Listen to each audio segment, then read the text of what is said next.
당신의 하늘의 상은 큽니다. 이렇게 인사합시다.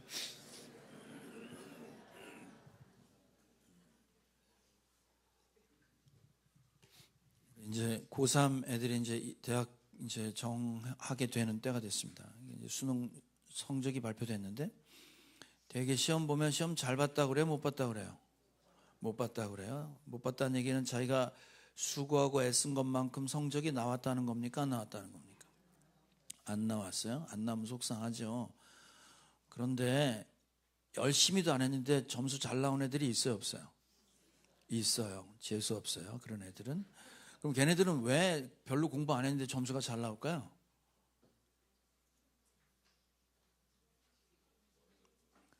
그렇죠. 다른 거 없습니다. 머리가 좋아서 그렇습니다. 머리가 좋은 거예요. 타고난 거예요. 그건 엄마 아빠가 준 거니까 어떻게 할 수가 없습니다. 머리가 비슷한데 성적이 더 나오려면 어떻게 해야 돼요?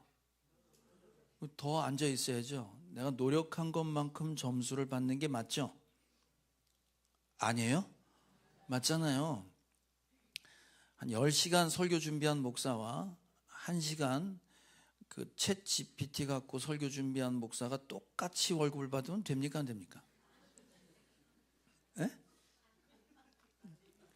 왜 말이 없지? 내가 수고한 것만큼의 보상을 받는 건 당연한 이치죠. 아닌가요? 그렇습니다. 이번에 그 내년 연간 계획을 짜려고 우리 사역자들이 하루 종일 회의를 했습니다. 할 때 자꾸 앞에서 한 얘기를 제가 까먹는 거예요. 그래서 내가 몇 번을 물어봤어요. 그래서 내가 미안하다.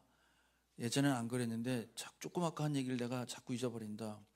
그랬더니 심요셉 목사가 뭐라고 하냐면 괜찮아요 목사님 3년 내내 그러셨어요 그러더라고요. 머리 나쁜데 어떻게 하겠어요. 오늘 이제 상 얘기를 할 거예요. 예수님 오시는데 상을 가지고 오신대요. 오늘 본문을 요약하면 이렇습니다. 다른 거 아닙니다. 주님이 다시 오신다. I will be back 하면서 이제 딱 나타나시는데 그냥 오시는 게 아니라 몽둥이를 들고 오시는 게 아니라 상을 가지고 오신대요. 상을. 내가 행위한 대로 갚아주려고 상을 가지고 오신답니다. 그럼 이 상을 누구한테 주는 거냐 그랬더니 생명나무 열매 거룩한 도성에 들어가려고 자기 겉옷을 빠는 사람들, 옷을 세탁하는 사람들에게 상을 주려고 온다.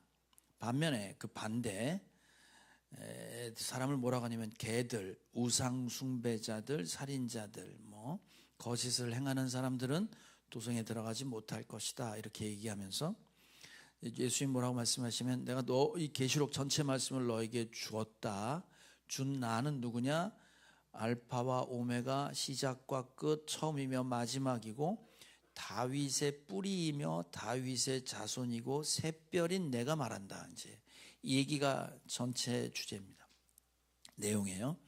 오늘 이제 상에 대한 얘기를 할 건데 상은 누가 받는 거라고 되어 있냐면 겉옷을 빤다 이 말이에요. 겉옷이란 말의 원어가 이제 스톨라라는 단어인데 거기서 무슨 말이 파생됐냐면 스톨이란 말이 나왔어요. 스톨이 뭐냐면 제가 성만찬 할 때 가운 입잖아요. 가운 입을 때 여기 빨간 띠 두르는 거 있죠. 색깔 있는 거 있잖아요. 그걸 스톨이라고 그래요. 스톨. 그게 원래는 어떤 의미냐면 제사장의 옷, 그 다음에 긴 겉옷, 예복 이런 뜻입니다. 그러니까 겉옷을 빤다 얘기, 세탁한다는 얘기는 왜 세탁할까? 제가 까만 가운 입는 거하고 하얀 가운 입는 거 보셨죠? 그럼 내가 어느 옷을 더 세탁 많이 할까요? 하얀 거. 왜 하얀 거를 세탁을 더 많이 하죠? 더러워지니까. 그러니까 세탁을 한다는 얘기는 내 옷이 더러워졌다는 걸 아니까 세탁하는 거잖아요. 그죠? 자, 그래서 지금 겉옷을 빨고 있는 사람에게 상을 준다 그랬어요. 그러면 성경이 말하는 겉옷, 옷을 입었다. 이 말은 도대체 무슨 말이냐? 깨끗해진 옷을 입었으니까 빨았을 거 아닙니까? 그 깨끗해진 옷을 뭐라고 설명하냐면 자, 구약 이사야서 한번 봅시다. 시작. 신랑에게 제사장의 관을 씌우듯이 신부를 폐물로 단장시키듯이 주님께서 나에게 구원의 옷을 입혀주시고 의의 겉옷으로 둘러주셨으니 내가 주님 안에서 크게 기뻐하며 내 영혼이 하나님 안에서 즐거워할 것이다. 이제 메시아가 오시면 그분이 나에게 의의 겉옷, 구원의 옷을 입혀주신다. 그래서 여기서 옷은 구원받는다, 의롭다, 죄가 없는 옷을 상징해요. 자, 스가랴 3장 한번 봅시다. 시작. 그때 여호수아는 냄새나는 더러운 옷을 입고 천사 앞에 서 있었다. 천사가 자기 앞에 서 있는 다른 천사들에게 그 사람이 입고 있는 냄새나는 더러운 옷을 벗기라고 이르고 나서 여호수아에게 말하였다. 보아라, 내가 너의 죄를 없애준다. 이제 너에게 거룩한 예식에 입는 옷을 입힌다. 여기 여호수아는 이제 바벨론 포로 갔다 왔을 때 예루살렘에 있던 대제사장 이름이에요. 이미 더러워진 옷을 입고 있는데 옷을 벗기고 새로운 옷을 입혔는데 뭐라고 하냐면 죄를 없애주는 것을 새 옷을 입혔다, 이렇게 얘기해요. 자, 이게 이제 신약으로 오면 옷 입는다는 걸 이렇게 표현해요. 갈라디아 3장을 한번 봅시다. 시작. 여러분은 모두 세례를 받아 그리스도와 하나가 되고 그리스도를 옷으로 입은 사람들이기 때문입니다. 우리가 뭘로 옷 입었다고요? 그리스도로 옷을 입었대요. 예수님이 옷을 입었다는 거야. 로마서 13장. 시작. 주 예수 그리스도로 옷을 입으십시오. 정욕을 채우려고 육신의 일을 꾀하지 마십시오. 예수님의 옷을 입는 건 세상과 휩쓸리지 않는, 정신 차려라 해서 그리스도의 옷을 입어라, 이렇게 얘기해요. 에베소서 봅시다. 시작. 여러분은 지난날의 생활 방식대로 허망한 욕정을 따라 살다가 썩어 없어질 그 옛 사람을 벗어버리고 마음의 영을 새롭게 하여 하나님의 형상을 따라 참 의로움과 참 거룩함으로 지으심을 받은 새 사람을 입으십시오. 구원받는 것을 새 사람으로 옷 입는 것, 이렇게 얘기합니다. 계시록에 오면 구원받은 사람의 옷이 하얘진 걸 왜 하얘졌다고 얘기하냐, 깨끗해졌다고 얘기하냐? 자, 계시록 7장 14절입니다. 시작. 내가 장로님께서 잘 알고 계십니다 하고 대답하였더니 그는 나에게 이렇게 말하였습니다. 이 사람들은 큰 환난을 겪어낸 사람들입니다. 그들은 어린 양이 흘리신 피에 자기들의 두루마기를 빨아서 희게 하였습니다. 이해가시죠? 예수님의 피는 빨갛잖아요. 빨간 걸로 빨았는데 하얗게 됐대. 예수님의 피는 죄 대신, 나의 죄를 대신해 죽으신 죽음의 값이 생명의 값이 피란 말이에요. 예수님의 죽으심과 피값으로 죄 사함을 받은 사람은 깨끗해진 사람, 흰 옷을 입은 사람, 그리스도로 옷 입은 사람들, 이렇게 얘기합니다. 그래서 겉옷을 빠는 사람들은 뭘 말하는 거냐면 죄인이었다가 구원받아라 라는 구원의 옷을 입은 것도 상징하지만 또 하나, 그 겉옷은 이미 예수 믿은 사람이 그리스도로 옷 입고 깨끗한 옷을 입고 살아가는데, 여러분 예수 믿고 살아가다가 죄를 집니까 안 집니까? 여긴 죄가 뭔지 모르는구나. 아예 답이 없네. 죄를 져요 안 져요? 여러분 입고 있는 옷이 더러워져요 안 더러워져요? 더러워지지. 그러니까 옷을 빤다는 얘기는 구원받은 사람들만 얘기하는 게 아니라 구원받고도 우리가 계속해서 죄를 짓고 있는 이 상황에서 그것을 깨끗이 해라, 이 얘기를 포함하고 있습니다. 자, 요한일서 1장 7절 시작. 그러나 하나님께서 빛 가운데 계신 것과 같이 우리가 빛 가운데 살아가면 우리는 서로 사귐을 가지게 되고 하나님의 아들 예수의 피가 우리를 모든 죄에서 깨끗하게 해주십니다. 우리가 죄가 없다고 말하면 우리는 자기를 속이는 것이요 진리가 우리 속에 없는 것입니다. 우리가 우리 죄를 자백하면 하나님은 신실하시고 의로우신 분이셔서 우리 죄를 용서하시고 모든 불의에서 우리를 깨끗하게 해주실 것입니다. 자, 우리가 예수를 믿고도 죄를 짓는단 말이에요. 그러면 어떻게 하라는 거야 지금? 어떻게 하면 용서하신다는 거예요? 죄를 자백하면, 조금 아까 읽었는데 몰라요? 회개하면 내가 잘못했습니다 하고 주님한테 내가 지은 죄를 고백하면 주님이 용서해 주신대 안 해 주신대요? 해 주신다는 거지. 해 주시어서 더러워진 옷을 깨끗하게 해라, 바로 이 말입니다. 자, 그러면 봅시다. 여러분이 예수님의 옷에 내가 깨끗한 옷을 입었는데 뭐가 묻었어. 이거를 깨끗이 해야 되겠다고 마음 먹은 사람은 내 옷이 원래 깨끗한 걸 아는 사람일까 모르는 사람일까요? 아는 사람이 깨끗이 빠르려고 하지. 여러분, 저는 교회에 오면 두 가지가 항상 눈에 띄어요. 첫 번째 뭐냐면, 여러분 이제 문 열고 들어오면, 예배당에 들어오면 이렇게 복도 들어오잖아요. 이 중간 복도까지 오는 동안에 복도에 떨어져 있는 얼룩이 보여요. 여러분 안 보이지? 밥 먹는다고 갖고 다 흘리는 거 있잖아요. 그게 난 계속 거슬려. 내가 막 닦는데 아무도 안 닦아. 또 하나 뭐냐면, 유리창 보잖아요. 유리창에 뭐 얼룩이 있으면 짜증나. 저거 내가 다 닦은 건데 누가 묻혀놓잖아요. 열받아. 보세요. 청소하거나 세탁하는 사람은 깨끗한 게 뭔지 아는 사람이 맞죠? 얼마 전에 이제 우리 싱글 목장에서 VIP 되시는 분이 집에 초대를 했어. 그 집에 갔단 말이에요. 그 집에 갔는데 그 어머니 되시는 분이 그러는 거야. 그 집 식구들이 온통 다 고생을 한 거야. 다시는 못 하겠대. 왜냐 그랬더니 뭐 때문에? 집 청소하느라고. 손님들 온다고 집 대청소를 했다는 거야.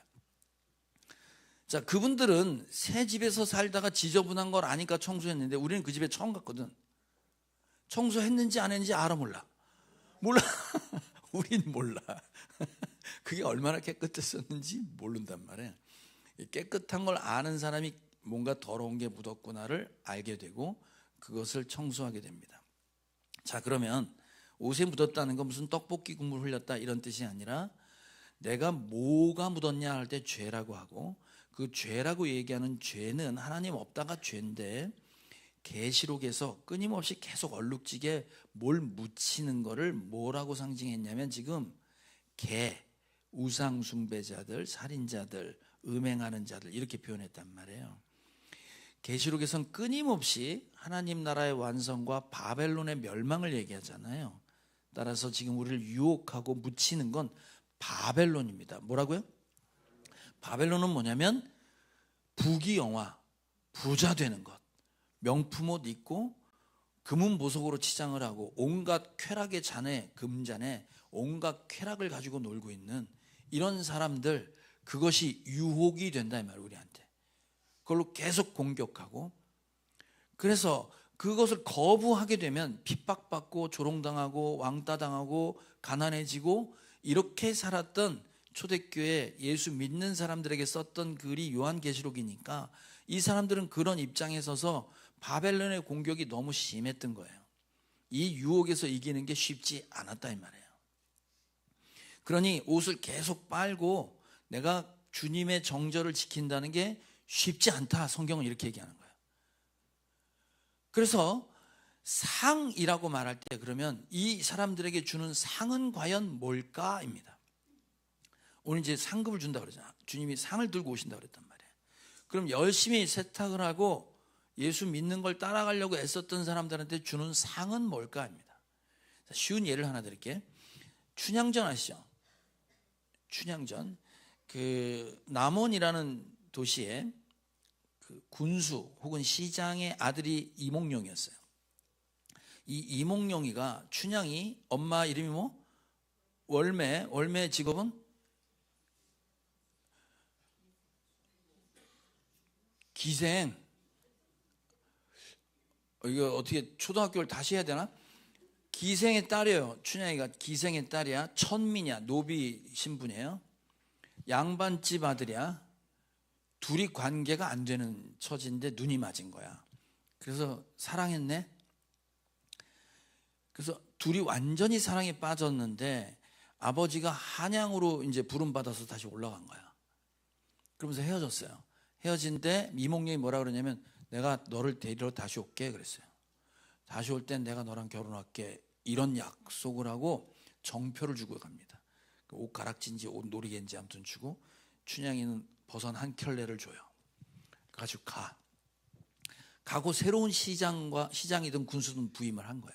그 새로 부임한 이름이 뭐라고? 변학도. 그런데 이 변학도가 와서 제일 먼저 한 일이 뭐냐면 이 남원의 제일 예쁜 애가 춘향이라는 거예요. 그래서 얘를 첩으로 초청을 합니다. 나의 첩이 되달라고 요청을 해요. 자, 이 첩이 개념은 뭐냐면 당시에 기생의 아들은 기생이에요. 기생의 딸은 기생이라고. 그럼 천민이라고 그랬단 말이야. 이 천민이 신분 상승을 하고 출세하는 길은 고관대작의 첩으로 들어가는 거예요. 남자들이 제일 좋아하는 사자성어가 뭐라고? 첩첩산중. 이거 싫다는 사람, 왕부터 첩이 있었으니까 그러면 첩이 된다는 건 내 신분이 바뀌는 거예요. 자, 보세요. 이몽룡이 갔는데 연락도 없는 거예요. 얘가 딴 여자랑 결혼했는지 혹은 신분이 어떻게 되는지 알 수가 없는 거야. 언제 올지도 몰라. 그런데 실세가 왔는데 자기 부인 돼달라는 거야. 가야 돼, 안 가야 돼? 한 분 빼고는 다 말을 못하네. 에? 가면 권력도 없고 부자로 사는 거고 신분 바뀌는 거예요. 근데 춘향이가 예스 합니까? 노 합니까? 노해요. 그건 아시네. 싫다 그래요. 그랬더니 두 번째로 뭐라고 하냐면 관기생. 이 관하에 와서 춤추고 노래하라고 기생으로 다시 불러요. 그것도 싫다고 그래요. 싫다고 그래요. 그랬더니 어떻게 해요? 감옥에 갖다 집어넣습니다. 감옥에 집어넣고 수청을 들어라 그래요. 들었어요, 안 들었어요? 안 들어요. 그랬더니 뭐라고 하냐면 너 고문할 거야 그래요. 그래서 곤장을 칩니다. 곤장을 맞아요. 곤장이 뭔지 아시죠? 그 엉덩이 다 터지는 거예요. 여자가 엉덩이 다친 곤장을 맞고도 수청 들어요, 안 들어요? 안 들어요. 그리고 옥에 들어서 칼 쓰고 앉아있단 말이에요. 자, 춘향이에게 이 지금 고난받고 있는 춘향이한테 가장 큰 상은 뭘까 그럼? 이몽룡이가 나타나면 되는 거야? 성공해서? 아니야. 이몽룡이가 거짓골을 하고 왔는데도 춘향이가 좋다 그래요. 성공 아니에요? 내가 당신을 사랑한 거지 거짓골로 하고 왔는데 성춘향이가 받는단 말이야. 내가 당신을 사랑했다라고 얘기를 해요. 출세해서가 아니야. 이몽룡이가 나타나는 걸로 끝나는 게 아니라 이몽룡이하고 어떻게 하는 거야? 에? 이게 참 걱정. 옛날 생각해봐. 지금 남편 아내 말고 옛날 첫사랑 막 그 생각나고 막 미치겠는 그거 있잖아. 왜? 없어. 보고 싶고 그 오지환이라는 개그맨이 있습니다. 오지환. 못생긴 시꺼멓고 뚱뚱한 얘가 박미성인가 박성민가라는 여자 개그맨하고 결혼했어요. 근데 이 여자 개그맨이 크리스찬이야. 순결 선언을 한 거예요. 연애하는 내내 손만 잡았대. 뽀뽀도 못했대. 손만 잡았어. 그리고 이 사람들이 신혼여행을 갔습니다. 발리로 갔대. 인도네시아 발리로 갔대. 근데 갔는데 인도네시아 구경은 하나도 못하고 호텔 방에만 있었대. 사진도 한 장 없대. 내 말이 무슨 말인지 몰라 이게? 네, 내가 사랑하는 사람과 함께 있는 신혼, 혼인잔치의 그것은 하나님이 허락하신 가장 아름다운 거잖아요. 지금 춘향이가 바라는 가장 큰 상은 뭘까? 이몽룡이가 나타나서 내가 혼인해 주겠다고 했으니까 결혼해서 같이 한 방에서 함께 사는 삶이야. 이게 제가 고등학교 때 국어 선생님이 괴짜 선생님이 있었어요. 그 국어 선생님이 수업 시간에 창문을 보라 애들한테 창문을 봤더니 저기 봐라 소가 넘어간다 그래요. 소를 찾았는데 소가 없었어. 소가 어디 있어요? 그랬더니 니들은 지금 소가 넘어간 거야. 얼마나 썰렁해. 이런 이상한 선생님이 계셨어요. 진짜로. 근데 그 양반이 사랑시 시조 하나를 가르쳐줬는데 내가 그 시조를 들으면서 나도 언젠간 저런 사랑을 해봤으면 좋겠다는 생각을 하고 있었어요. 시조를 읽어줄게요. 대동강 언 얼음 위에 거북 돗자리 깔고 앉아 님과 함께 논이면 즐겁지 아니하랴. 바람이야 불어라 도치야 가라라. 이런 시조인데 무슨 말인지 모르겠잖아요. 현대판으로 번역해 줄게요. 대동강 얼어붙은 강 위에 거친 대나무 돗자리를 깔고 앉아도 사랑하는 당신과 함께 있다면 어찌 즐겁지 않겠습니까? 바람이 불든 돛이 펄럭이든 상관없습니다. 우리는 함께니까요. 이게 감성이 안 맞아서 안 되겠다. 꽝꽝 언 대동강물에 대나무 돗자리 깔고 앉아도 사랑하는 사람과 있으면 거기가 천국이다 이 말이에요. 이해가세요? 이 춘향이한테 가장 큰 상은 이몽룡이 사랑하는 사람과 함께 있는 거지. 떨어지지 않고. 이해가요? 똑같습니다. 지금 이 땅을 살아가면서 그 변학도가 유혹했던, 때리고 처음에 유혹했던 건 부귀영화와 신분 상승이에요. 출세였단 말이에요. 이걸로 유혹하는 건 노하고, 두들겨 맞아도 노하고, 내 몸이 깨져나가도 노하고, 심지어 죽기까지. 춘향이는 죽음을 각오한 거지. 죽음을 각오한 거예요. 순교자가 나오기까지 버티고 있는 사람들에게 가장 큰 상은 뭐냐 이 말이에요. 주님과 함께 있는 거지. 그래서 계시록에 완성된 하나님의 나라를 뭐라고 설명해? 함께 있는 걸로 설명하잖아요. 계시록 21장 1절 시작. 나는 새하늘과 새 땅을 보았습니다. 이전의 하늘과 이전의 땅이 사라지고 바다도 없어졌습니다.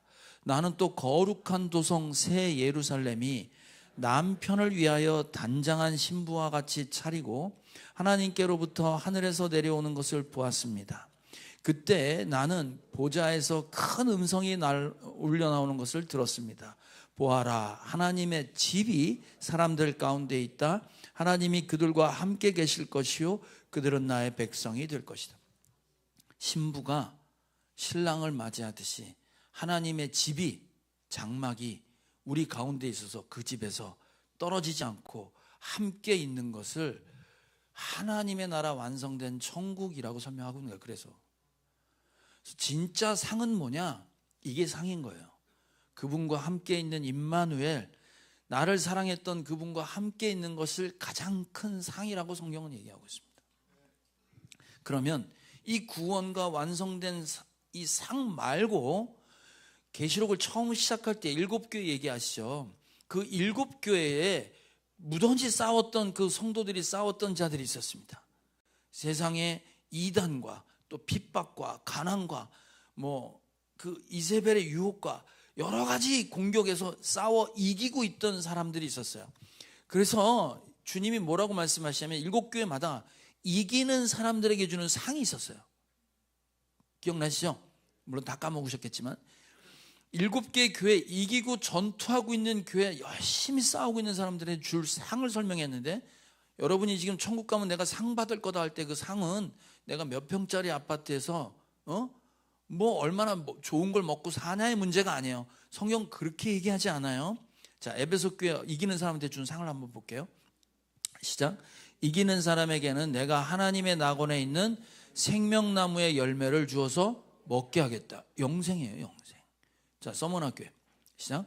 죽도록 충성하여라. 그리하면 내가 생명의 면류관을 너에게 주겠다. 똑같이 영생입니다. 버가목교회 이기는 사람에겐 내가 감추어둔 만나를 주겠고 흰 돌을 주겠다. 그 돌에는 새 이름이 적혀 있는데 그 돌을 받은 사람밖에는 아무도 그것을 알지 못한다. 백석, 거기에 새 이름, 새 예루살렘 도성에 들어가는 새 이름을 준다 이 말이에요. 두아디라교회 시작. 이기는 사람, 곧 내 일을 끝까지 지키는 사람에게는 민족을 다스리는 권세를 주겠다. 나는 그 사람에게 새뼈를 주겠다. 새뼈는 예수님 얘기하는 거예요. 주님과 함께 하겠다 말이지. 사대교회 시작. 이기는 사람은 이와 같이 흰옷을 입을 것인데 나는 그의 이름을 생명책에서 지워버리지 않을 것이며 내 아버지 앞과 아버지의 천사들 앞에서 그의 이름을 시인할 것이다. 생명책이 기록된다는 건 영생이잖아요. 자, 빌라델비아 교회 시작. 이기는 사람은 내가 내 하나님의 성전의 기둥이 되게 하겠다. 그는 하늘에서 내 하나님께로부터 내려오는 새 예루살렘의 이름과 또 나의 새 이름을 그의 사람의 몸에 써두겠다. 새 예루살렘, 아까 읽었던 하늘로부터 내려오는 새 예루살렘. 자, 이게 지금 7교회 주는 이기는 자에게 주는 상이었어요. 그러니까 여러분이 우리가 신앙생활에서 하나님께 상급 받는다 할 때 상은 무슨 우리 심유셉 목사님이 말씀하신 것처럼 S등급에서 D등급까지 나누는 등급별로 나누는 뭘 주는 게 아니에요. 내가 사랑하는 사람과 함께 있는 것 그 이상은 없는 거예요. 아시겠어요? 영생에 대한 그게 상이다라고 얘기해요. 자, 문제는 뭐냐면 춘향이가 이몽룡이가 와서 재회를 하고 혼인잔치를 했단 말이에요. 실제로. 자, 혼인잔치를 하는데 문제는 뭐냐면 자기를 괴롭혔던 변학도가 있잖아. 얘는 어떻게 해야 돼? 춘향이 입장에서는 변학도는 어떻게 하고 있어야 돼? 내가 혼인잔치를 하는데 저 옆에 잔치상을 크게 차렸는데 변학도가 여기 앉아있네? 그리고 술 한잔하면서 즐기자 그러고 춤추고 노래하고 있으면 이게 혼인잔치야, 열받게 하는 거야? 열받게 하는 거지. 열받게 하는 거예요. 그래서 진짜 상은 뭐냐? 주님과 함께 있기도 하지만 나를 괴롭혔던 이 세상의 악한 것들에 대한 심판이 춘향에게는 상인 거지. 변학도는 어느 책에 능지처참당했다고 그래요. 아무튼 파면당해서 투옥되고 이 사람 죄값을 받았단 말이에요. 그래서 계시록에 보면 항상 나오는 얘기가 뭐냐면 우리를 괴롭혔던 원수들에 대한 징계가 항상 나와요. 자, 요한계시록 6장 시작. 그들은 큰 소리로 부르짖었습니다. 거룩하시고 참되신 지배자님, 우리가 얼마나 더 오래 기다려야 지배자님께서 땅 위에 사는 자들을 심판하시어 우리가 흘린 피의 원한을 풀어주시겠습니까? 내가 지금 이 땅에 살면서 춘향이가 고문하고 있는 변학도를 언제까지 두고 보실 겁니까? 원수를 좀 갚아주세요. 순교했단 말이에요. 그래서 죽었다니까. 자, 그러니까 이 얘기가 항상 있는 거예요. 자, 19장에도 있습니다. 계시록 19장. 그래서 그 심판이 어떻게 임해요? 보아요. 시작. 그분의 심판은 참되고 의로우시다. 음행으로 세상을 망친 그 큰 창녀를 심판하셨다. 자기 종들이 흘린 피의 원한을 그 여자에게 갚으셨다. 그들이 다시금 할렐루야, 그 여자에게서 나는 연기가 영원히 올라가는구나 하고 외치니 원한을 갚았대. 그 창녀 마귀한테, 악한 것들한테 그들이 타는 연기가 끊임없이 올라오는 것을 통해 할렐루야 하고 봤다는 거예요. 그래서 하나님의 심판은 참되고 의로우시다. 변학도는 심청이된다. 춘향이를 힘들게 했던 변학도는 심판받는 게 춘향이한테는 그게 상인 거예요. 맞아? 맞잖아요. 자, 문제는 뭐냐면 주님 오십시오 할 때 여러분과 저는 변학도가 있냐 이 말이야. 저 왼수 좀 잡아주세요 하는 왼수가 내 말 안 듣는 남편 와이프 말고 나를 유혹하고 있는 바벨론, 세상의 가치, 그것 때문에 싸우느라고 지긋지긋했던 그 대상이 있냐 이 말이에요. 지금 여러분에게. 자, 이게 이기는 자에 대한 얘기가 끊임없이 나오고 계시록을 마무리하면서 이기는 자에 대한 얘기가 나오는데 진짜 문제는 이게 문제인 거야. 여러분은 늘 이깁니까? 지는 게 더 많습니까? 이기는 게 많아요? 지는 게 많아요? 여기 끝까지 입을 다물고 계시네. 자, 그러면 한번 봐요. 요 동네 잘 들으세요. 내가 진다, 내가 맨날 실패하고 넘어져. 언제쯤 넘어지는지 생각해 보세요. 여러분이 춘향이라고 생각하고 1번 넘어지는 거야, 항복하는 거야, 세상에 타협하는 거지. 변학도가 첩으로 오라고 할 때 잽싸게 간다.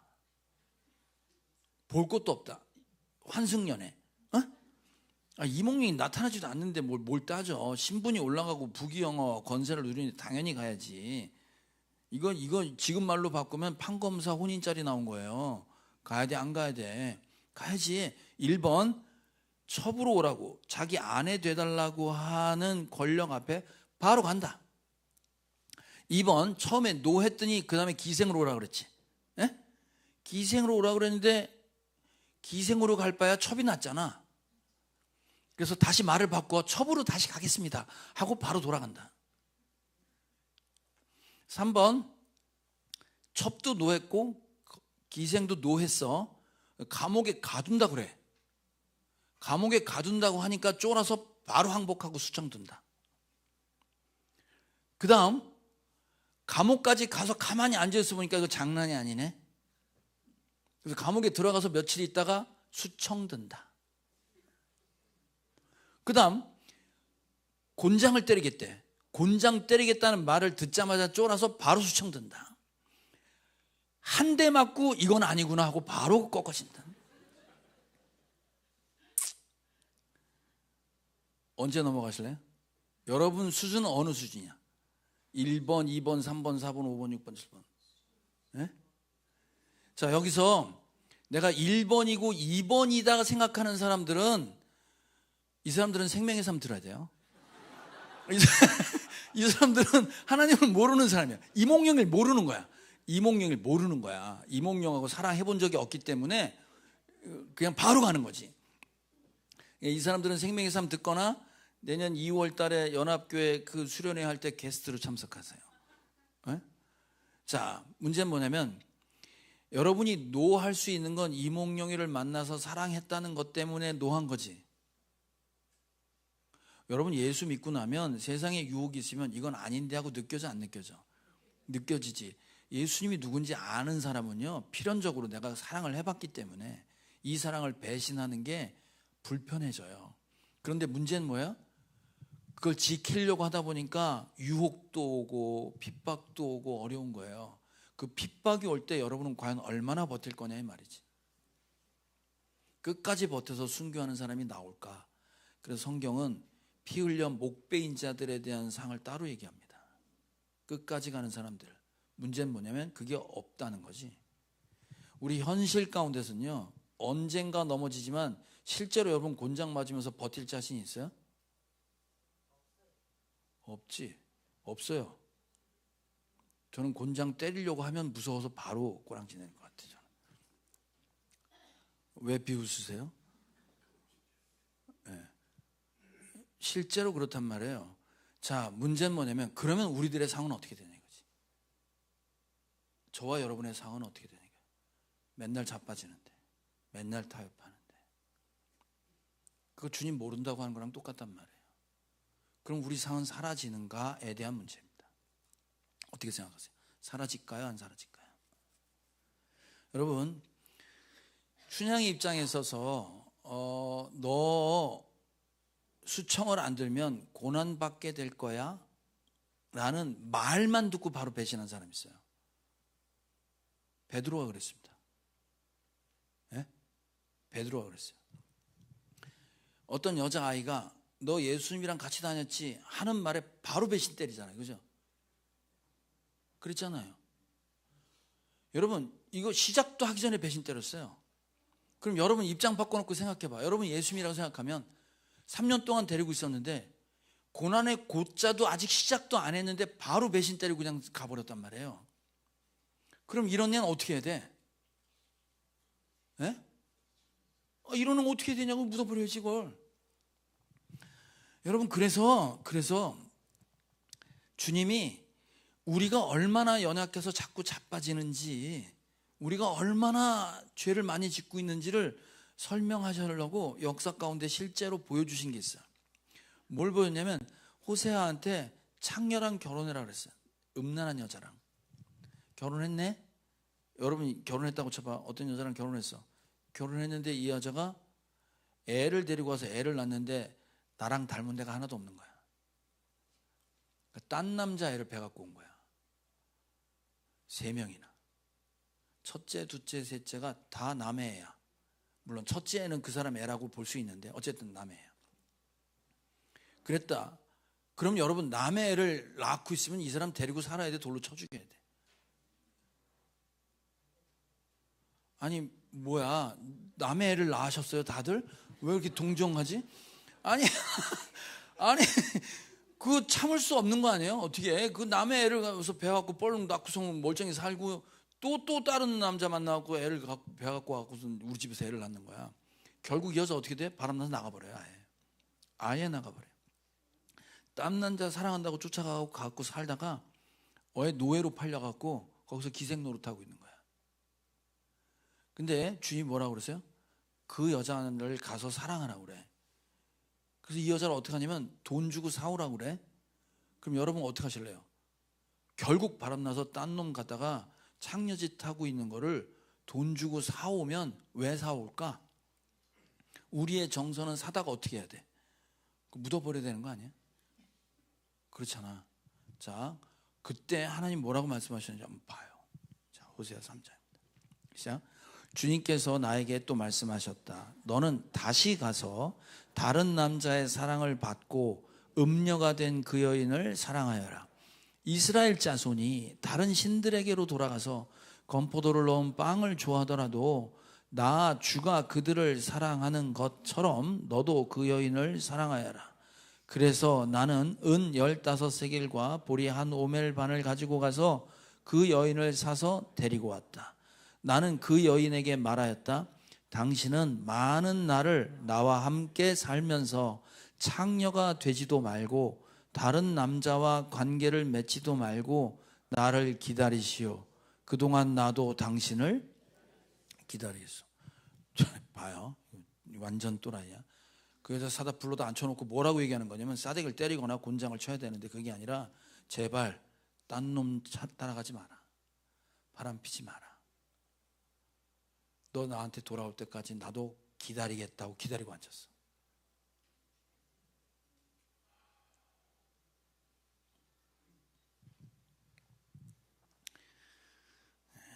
이게 계속해서 하나님을 부인했던 이스라엘을 사랑한 하나님께서 보여주신 거예요. 베드로가 딱 이거였거든. 지금 시작하자마자 3번 부인하고 배신했어요. 나 예수 몰라 그랬단 말이에요. 근데 주님이 끝까지 기다리셨지. 끝까지 기다리셨지. 부활한 주님을 보고도 또 도망갔잖아. 고향으로. 그걸 끝까지 쫓아가서 사랑한다고 얘기해서 나한테 돌아올 때까지 기다려서 결국 베드로를 쓰시잖아요. 그렇죠? 우리가 베드로보다 훨씬 낫지 않습니다. 우리도 조금만 핍박이 오고 유혹이 오면 금방 넘어가서 언제 내가 예수 믿은 것처럼 그렇게 살잖아요. 우리 주님 뭐라고 하세요? 그러면 옷을 빨아라. 이 말은 아까 얘기한 대로 내가 죄를 자백하면 용서해 주신다고 했으니 주님이 바라는 건 뭐냐면 네가 바람 폈니? 괜찮아. 다시 돌아와. 다시 돌아와. 그걸 기다리고 계신 거예요. 베드로는 이 경험을 그대로 하고 난 다음에 베드로 후서에서 이렇게 기록합니다. 자기한테 벌어졌던 일, 끝까지 참아줬던 주님이 다시 오신다고 하는 주님은 안 와. 이몽룡이는 안 와.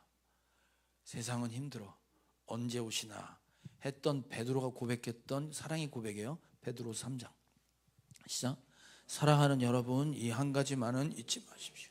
주님께서는 하루가 1000년 같고 1000년이 하루 같습니다. 어떤 이들이 생각하는 것과 같이 주님께서는 약속을 더디 지키시는 것이 아닙니다. 도리어 여러분을 위하여 오래 참으시는 것입니다. 하나님께서는 아무도 멸망하지 않고 모두 회개하는 데 이르기를 바라십니다. 그러나 주님의 날은 도둑같이 올 것입니다. 그날에 하늘은 요란한 소리를 내면서 사라지고 원소들은 불에 녹아버리고 땅과 그 아래 있는 모든 일은 드러날 것입니다. 이렇게 모든 것이 녹아버릴 터인데 여러분은 어떠한 사람이 되어야 하겠습니까? 베드로는 자기가 돌아올 때까지 호세아가 기다렸던 것처럼 다시는 바람 피지 마. 나 앉아서 기다릴게 했던 것처럼 주님이 끝까지 기다리시는 그 기다림을 보고 뭐라고 고백했냐면 주님께서는 하루가 1000년 같고 1000년이 하루 같대. 난 이 구절을 말해요. 우리는 2000년 지났잖아. 하나님은 시간의 개념을 창조하신 분이니까 1000년이 하루 같구나. 그분한테는 그렇겠구나.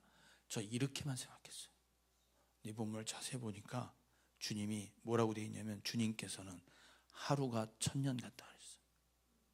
베드로가 돌아오기를 기다리는 그 하루가 1000년같이 기다렸다는 1000년같이.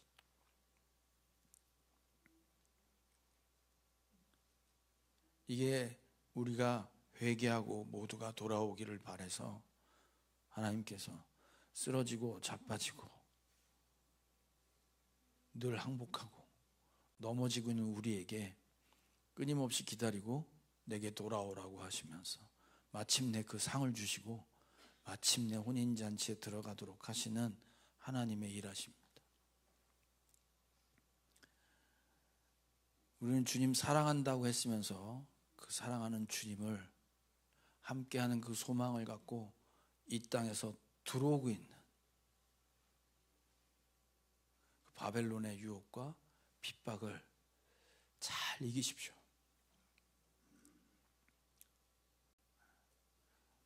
내 더러워진 모습을 보시고 깨끗하고 거룩해지는 저와 여러분 되길 주님의 이름으로 축복합니다.